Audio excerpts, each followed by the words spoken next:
good morning to this episode of Luv Subbin here. And hey, if you're here for the RV content, normally that's what we do, right? Yeah. RV how-to, RV content, but today we're going to do something a little bit different.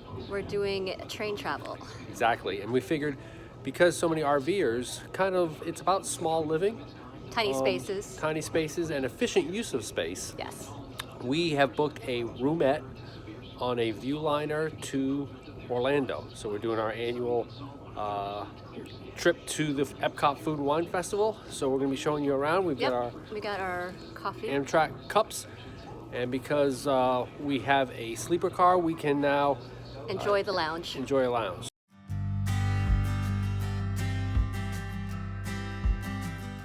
All right, you kind of see the hallway as we come down.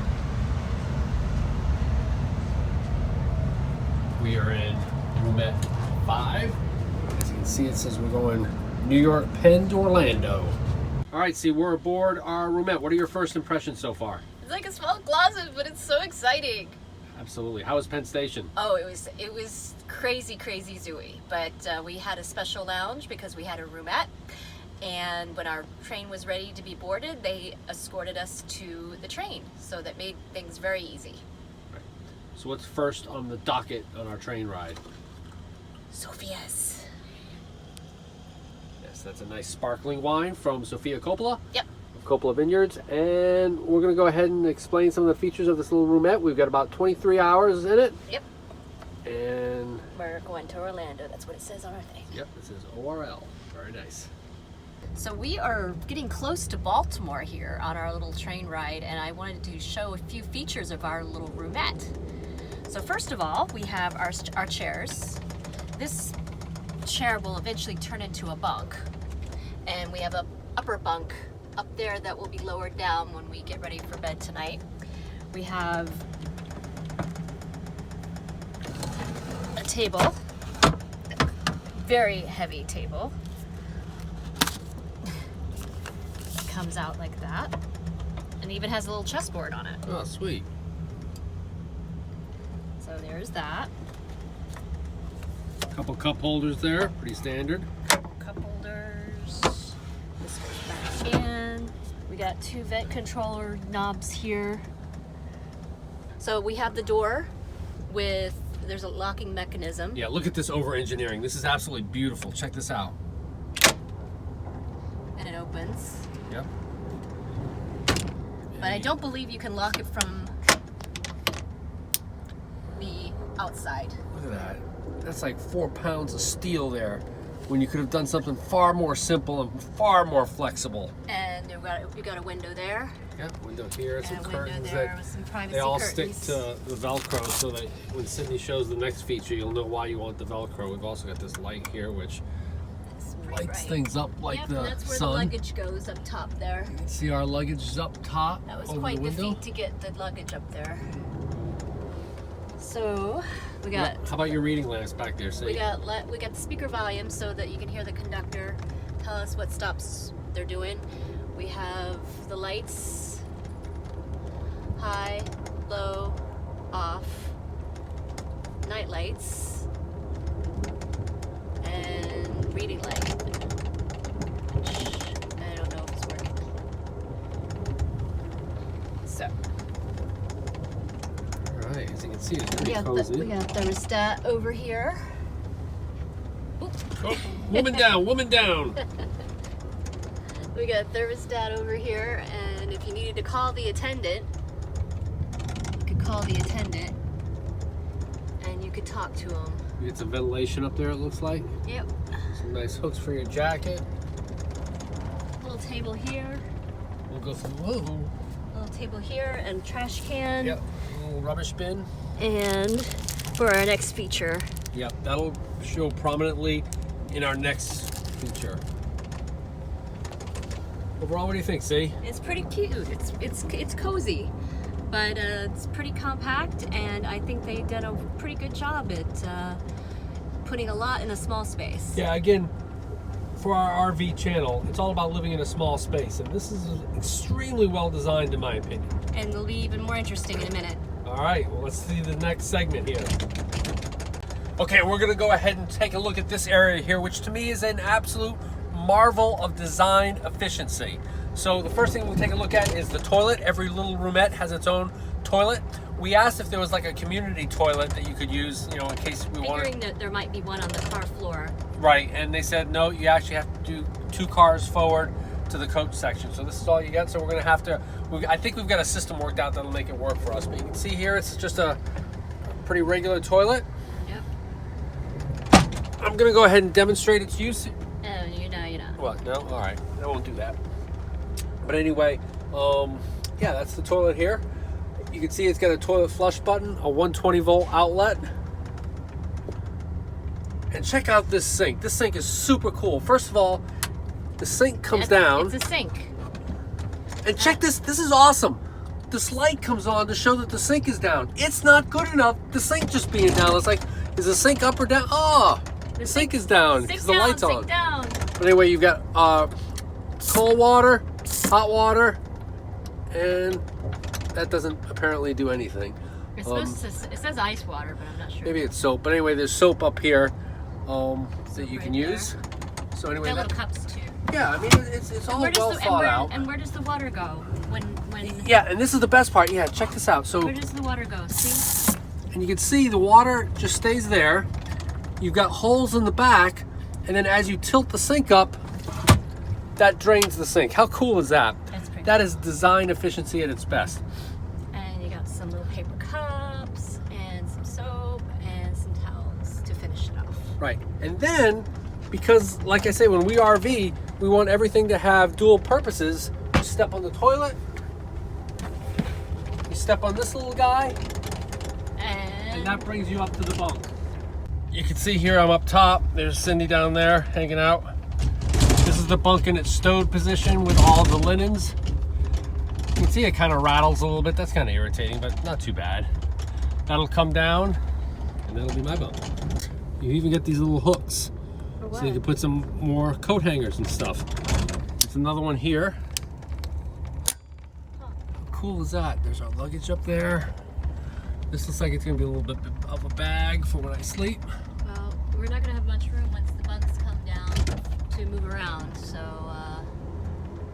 that'll be our square footage to move around is gonna be here once the bunks get put down. It'll make changing kind of fun, huh? It'll be interesting. Yeah, I think you really have to like each other when you're living in this roomette. Well, you have to like each other when you're living in a 22-foot Airstream too. Exactly. So we're approaching I think we just went through Baltimore, yes, actually. We're approaching Washington, D.C. Not too far from now, probably a couple minutes. All right. What do you think, Sue? Do we have the Capitol building in view? It's right there. It's the top of it. Yep. With 23 hours on the train, I had planned on doing a whole bunch of video editing. But we discovered we were watching things out of the window most of the time, and we enjoyed the view from DC. And that was one of the best parts of the train travel, was just being able to relax and watch the world go by. So something I've been finding helpful is that I've got on Apple Maps, and especially going around DC, it will show you some of the landmarks you can look for, and it will tell you where you are in your journey, and you don't have to tell them a destination. It'll just find you with your GPS. Right, because as much as we like this roomette and how cool I think it's designed, it is probably pretty old. So you don't have like the screens and stuff like you do on the newer airliners, because you can tell like the 12 volt plug there, or the 120, excuse me. Oh my goodness. Is by the sink for shaving versus where it should be, which is right here. For plugging your for device. your laptop. But this train, I'm pretty sure, was built before there were things like iPhones and iPads and laptops. Yep. And everything else. So Throughout the trip, the train would occasionally make a stop for either a service break or what they would call a smoke break. This allowed us to get off the train and stretch our legs, and in this instance, we saw something very interesting.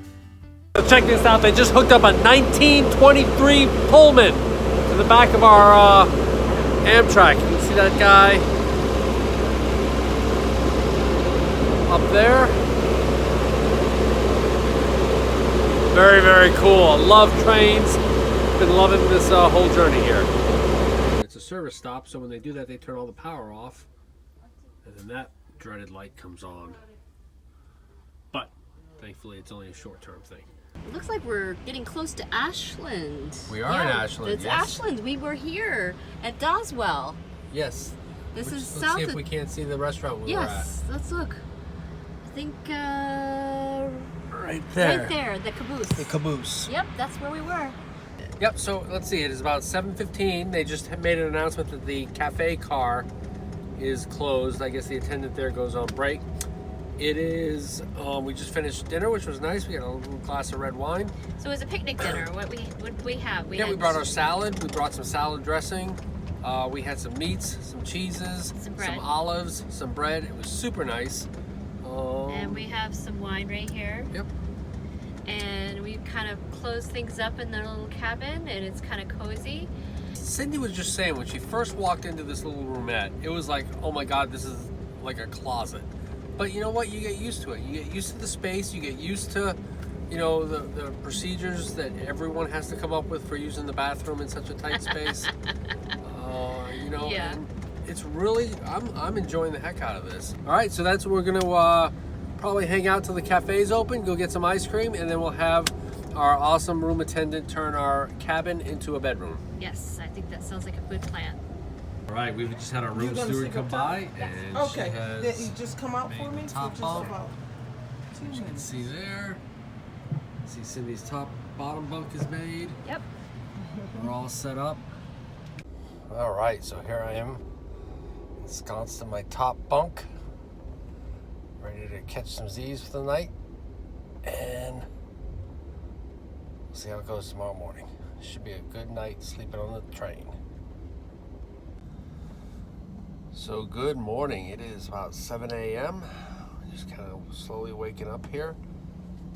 Overall, it was perfect. The temperature was great. Hi. Oh. How'd you sleep? Pretty good. It's a little shaky.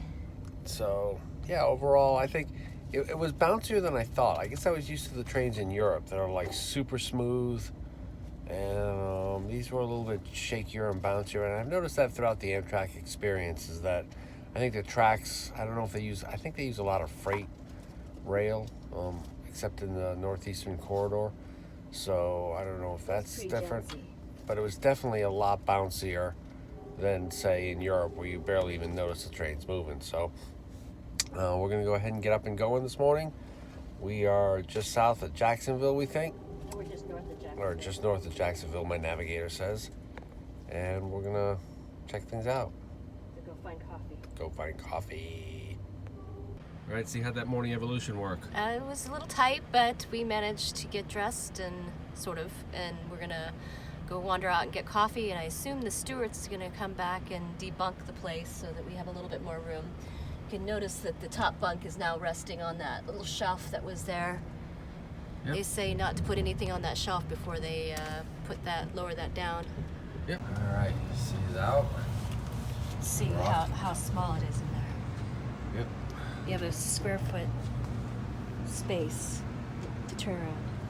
All right, we're going to get coffee. Yes. Assuming I can close the door. The doors will not lock from the outside. No. Which way? That way. That way? Yep. Yep. Oh.